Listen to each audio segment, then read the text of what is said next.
Welcome to Vocal Mentality Educational Series, brought to you by Vocal Mentality. I am Dr. Samke Ngobo, a medical doctor who is navigating bipolar disorder type 1 since the age of 14 years old. That means I've been navigating it for 24 years, and it is a journey that is lifelong. It's been a difficult pill to swallow, ironically, but my doctor reassures me that it is okay that it's a journey. The management of mental illness is complex and requires specialists to help you support you. You can't be your own doctor, neither can you self-manage yourself. It's very important to rely on the management of the multidisciplinary team in mental health. Those are the very important people in the care of my illness. This includes my psychiatrist and my psychologist. When it was necessary, I also needed the support of an occupational therapist during one of the admissions I had, and also when I was rehabilitating during incapacity leave. My psychiatrist is someone who I see every 6 weeks. Other people don't need to see their psychiatrist as often as I do. The reason why I highlight this is for you to understand that the treatment is tailor-made. One size does not fit everybody, and that is why it is important to go to your specialist to support you accordingly. She is the one who prescribes my medication. One of the things I'm grappling with recently is related to the side effects of the new treatment I've started. The previous treatment I started had side effects that were unpleasant, so we changed it to more suitable medication. The reality is that even though I have changed medication, I am still grappling with some of the side effects. But these side effects are more manageable for me and I can work around them. One of the realities related to the treatment that I'm currently taking is related to weight gain. Weight gain is one of those things that makes people want to stop taking treatment completely. I caution us, yourself and myself, to recognize that this needs to be in consultation with your psychiatrist and that you don't wean yourself off your treatment or taper it off on your own. Open communication with your management team is critical in order for your illness to be well managed.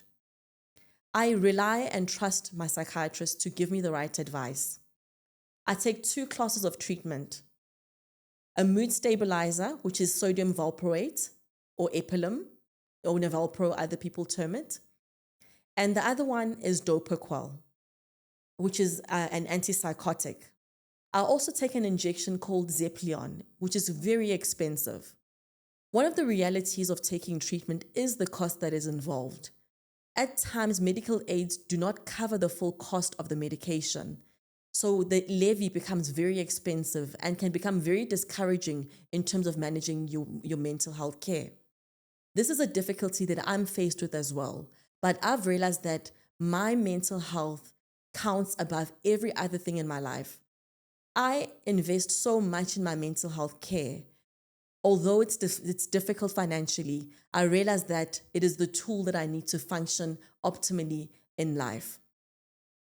I also visit my psychologist every week. Therapy is not easy, but it's very important. Many people have a stigma attached to psychotherapy. They don't understand the difference between a psychologist and a psychiatrist. But I'm not here to go into the details of their role. I'm just saying that it's very important to see both the psychologist and the psychiatrist to get the management. For my care, I require both their support. With bipolar disorder, it's not just a chemical imbalance, but there are issues related to being supported related to the mental illness, some dysfunctional thinking, and that's how psychotherapy becomes imperative. Occupational therapy was groundbreaking for me.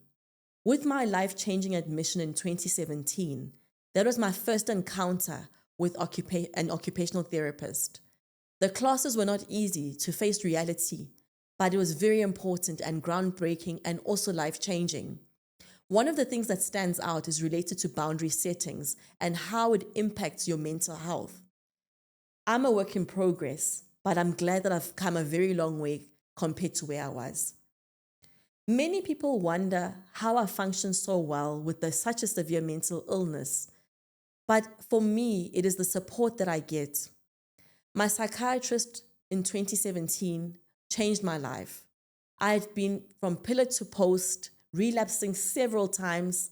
This is not to say I've never relapsed after that time, but I have a much better quality of life compared to the past. It took me 16 years to accept my condition. And this is when I had a compassionate psychiatrist who advocates for my well-being. So that is related to the multidisciplinary team. Secondly, I need to hold myself accountable and take responsibility for my illness. It is very important that as much as I've got the support of the multidisciplinary team, that I take responsibility for my illness, that I set an alarm at night to take my medication and in the morning to sleep at the right time. I can't be awake at the early hours of the day. I need to sleep early in order for the medication to work and also for myself to feel rested. Sleep is so important with bipolar disorder. I cannot not count the support of my loved ones. They have been amazing in so many critical ways. My parents, my siblings, my friends, my tribe, they have been very important. They point out the red flags when they are concerned about me. If, for example, a voice note is longer than the usual, if it's longer than 3 minutes and it's becoming like a podcast, for example, they will alert me that they are concerned. If they find me online in the early hours of the morning, they will alert me that they are concerned about me being awake at an awkward time because I should be sleeping. It was difficult initially to get their feedback, but I've realized that it is life-changing to get that feedback. It is very important to attend to your self-care. My self-care includes journaling, it includes writing, it includes podcasting. I love listening to uplifting music. Soothing myself is very important. Other people have a morning routine. I have an evening routine mainly, but I balance it out. Because of my medication, I can't wake up too early, but I do my best with what I have. It's very important for me to have an anchored and foundational spiritual life, and that is very important to me as well. As you can see, a holistic approach to your mental well-being is what helps you thrive. That is what helps me thrive. It is not a one-size-fits-all, neither is it one approach. My religion is very important to me. My multidisciplinary team support is important. The pharmacological management is important.